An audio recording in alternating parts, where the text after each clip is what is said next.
Ehi ciurma, bentornati nella baia. Oggi salpiamo alla volta di un titolo importante, o almeno dovrebbe esserlo. Parliamo di Sid Meier's Civilization 7 VR, sbarcato su MetaQuest 3 con l'ambizione di portare la grande strategia anche nei mari della realtà virtuale. Ma sarà davvero così?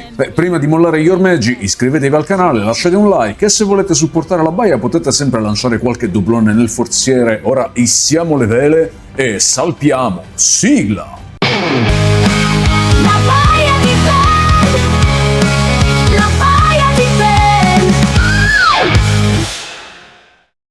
Ragazzi, premessa fondamentale, Civilization non è uno strategico in tempo reale come quelli che magari siete abituati a conoscere. Quindi non ci sono centinaia di truppe che si muovono contemporaneamente sul terreno. È un gestionale a turni, dove ogni decisione conta. La scelta dell'avatar, ci sono personaggi storici tra cui scegliere come Cleopatra, Napoleone, quindi realmente esistiti. Fino poi alle politiche economiche, le scelte militari, la diplomazia da adottare nel corso della partita con i vari alleati. Quindi dimenticatevi quegli strategici dove si selezionano centinaia di unità e si mandano all'attacco. Una delle prime cose che colpisce è la doppia modalità, Mixed Reality e VR. La Mixed Reality permette di giocare nel proprio salotto con la mappa appoggiata per terra oppure su un tavolo, e poi c'è l'esperienza completamente immersiva. Personalmente preferisco di gran lunga la seconda. La Mixed Reality è simpatica all'inizio, però poi perde fascino dopo pochi turni. In realtà virtuale almeno riesco a entrare completamente nella partita con la tavola tridimensionale che prende vita, poi c'è tutto un mondo intorno, o quasi, anche perché vi renderete conto che è pensato per essere giocato a 180 gradi davanti a voi, quindi non a 360, perché l'azione si svolge tutta davanti a voi. Infatti potete tranquillamente giocarlo da seduti. E a proposito, ci si muove sul terreno di gioco trascinandosi sulla mappa e poi ci si può muovere intorno col teletrasporto, ma lascia il tempo che trova perché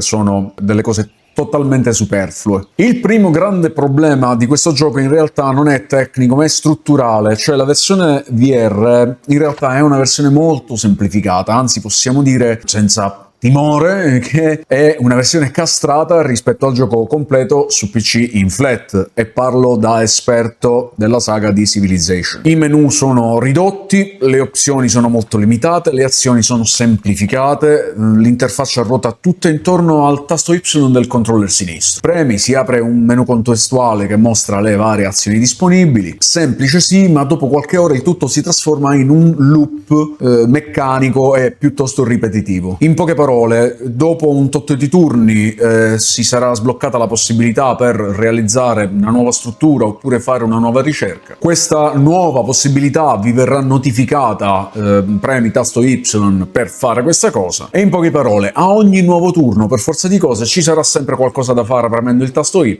quindi dopo un po' vi accorgerete che non dovete nemmeno pensare a quello che dovete fare, basta premere il tasto Y perché tanto ci sarà sempre qualcosa da fare. Quindi addio alla colonna di Civilization, che è la microgestione profonda. Addio diplomazia articolata. In breve, se siete dei veterani, raga, preparatevi a rimanere delusi. In realtà virtuale ci si muove intorno, più o meno, in realtà sarà sempre davanti a voi, a una tavola rotonda che si può zoomare in avanti e indietro, inclinare, scorrere in tutte le direzioni, ma la visione resta sempre limitata a una piccola porzione del mondo. La mancanza della panoramica allargata per chi è abituato a giocare alla versione classica su PC rende complicata la gestione dei territori più ampi, soprattutto mano a mano che la civiltà cresce. Le unità diventano poi difficili da trovare, le città difficili da gestire e il controllo generale perde di precisione. Sul fronte tecnico, invece, le acque non è che diventano più calme. Al momento, dopo circa 5 ore di gioco, vi posso dire che la grafica è degradata, e parlo della versione Quest 3. La risoluzione è bassa, alias visibile ovunque e poi cali di frame molto frequenti.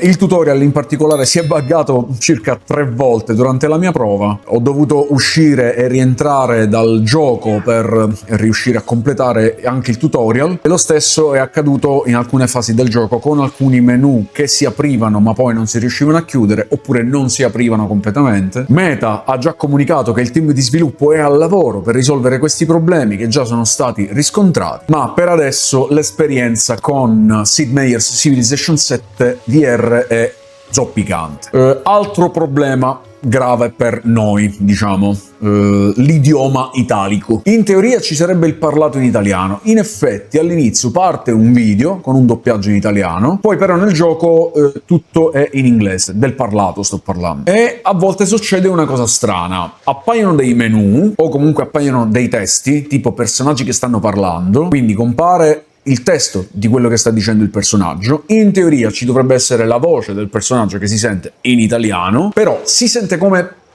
un singhiozzo, quindi sta per leggere la frase in italiano ma poi si interrompe. Oppure la frase viene letta ma in inglese, quindi credo che anche questo si tratti di un bug, ovviamente già segnalato. E qui arriviamo al punto più delicato. Civilization 7 VR, ragazzi, è un titolo che cerca di essere più friendly, no? Più amichevole per i nuovi giocatori, però così facendo perde troppo l'anima di quello che ha reso celebre la saga. Per i fan hardcore, parlo per esempio nel mio caso, ragazzi, sembra un Risico Junior, quindi manca la complessità, manca la profondità, manca quella sensazione di dominio globale che solo un gioco come Civilization può offrire. Per i novizi però reputo che questa versione VR potrebbe essere un buon punto di partenza. In pratica è un tutorial mascherato da gioco completo che in un certo senso aiuta anche a capire le dinamiche effettivamente complesse di Civilization, però grazie a questa versione in VR diciamo che non si viene sopraffatti da questa complessità. I motivi per comprarlo quali sono? Direi è un'ottima introduzione per chi non ha mai giocato alla serie di Civilization. La modalità mixed reality che non c'è in nessun'altra piattaforma. E poi, vabbè, raga, l'atmosfera suggestiva di Civilization che già di suo è un motivo per acquistare questo gioco, soprattutto per chi lo conosce già. Perché invece non lo dovrei comprare? Ragazzi, c'è una riduzione eccessiva, a parere mio, di feature rispetto alla versione PC. E parlo PC flat. Ok? L'interfaccia è semplificata all'estremo, però è pur vero che su PC ci giochiamo con un mouse e una tastiera con 240 tasti e ogni tasto ha la sua funzione. In VR ci giochiamo soltanto con questi qui, che chiaramente non hanno tutti questi tasti, quindi l'interfaccia e i controlli devono essere semplificati per questo. Però vengono semplificate anche le azioni di gioco, le caratteristiche del gioco. A parere mio, che sono un amante della saga, queste riduzioni sono un po' eccessive per me. Problemi tecnici diffusi, poi, come alias, cali di frame, bug che dicevo prima, ma li stanno già risolvendo, quindi un motivo per non acquistarlo lo stanno già risolvendo. Poi la mappa è limitata, sul lungo periodo per me, che anzi sono abituato alla versione più complessa, poi è riduttivo e diventa addirittura complicato gestire una mappa che dovrebbe essere enorme vista soltanto da un oblò che potete scorrere avanti e indietro, restringere, allargare. Sì, vabbè, però piuttosto che avere la visuale sul campo completo guardo il mondo da un oblò. E quindi, ripeto, tutto questo è un motivo per i fan della saga per non acquistarlo. E quindi a chi consiglio Sid Meier's Civilization 7 VR su queste tre? Se siete fan della saga di Civilization, lasciate perdere. Questa versione VR vi sembrerà un insulto alle notti insonni passate a contattare alleanze, pianificare guerre e strategie su scala globale. Quindi rimanete sulla versione PC, anche perché questa versione VR costa 60 €, però almeno sul PC Civilization dà il meglio di sé. Però per i novizi, se siete curiosi di provare la saga per la prima volta, magari vi piace l'idea di un gioco gestionale in VR, non volete essere sommersi da menu, scelte complicate, beh, in questo caso allora Sid Meier's Civilization 7 VR potrebbe fare al caso vostro. Più che un Civilization completo, ripeto, è una demo, no, non voglio utilizzare il termine demo, è una riduzione travestita da gioco completo, però potrebbe essere l'inizio del vostro viaggio nell'universo di Civilization. E voi ragazzi cosa ne pensate? Avete già provato Civilization 7 VR oppure stavate pensando di acquistarlo? Vi ricordo che nel primo commento potete acquistarlo col 10% di sconto utilizzando il mio link affiliato Meta e in questo modo date anche una piccola mano al canale a costo zero. E questa idea del gioco strategico gestionale addirittura in realtà virtuale vi piace? Fatemelo sapere tra i commenti. E ovviamente Ovviamente, se il video vi è piaciuto e vi è stato utile, lasciate un like, iscrivetevi al canale se ancora non l'avete fatto. E poi vi ricordo che lì sotto c'è il tasto grazie, sì, quello per lasciare qualche doblone nel forziere della baia, se volete. E questo aiuta a mantenere a galla questa nave. Beh, ragazzi, allora, dal Capitano Ben è tutto. Ci vediamo nella baia e speriamo che non venga invasa. Un saluto, marmaglia. Ho ho!